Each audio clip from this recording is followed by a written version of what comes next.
Welcome to our video journey where we explore the fascinating world of pronunciation, unraveling the mysteries behind each word and its usage. In this video, the word is aberration. Aberration.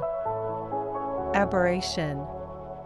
Aberration is a noun that refers to a departure from what is considered normal, typical, or expected. It can also denote an error, deviation, or anomaly in various contexts, such as optics, astronomy, or behavior. Examples: 1. The sudden spike in temperature in the middle of winter was an aberration from the usual weather patterns.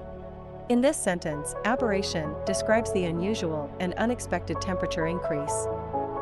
2. The scientist considered the data point to be an aberration in an otherwise consistent set of results.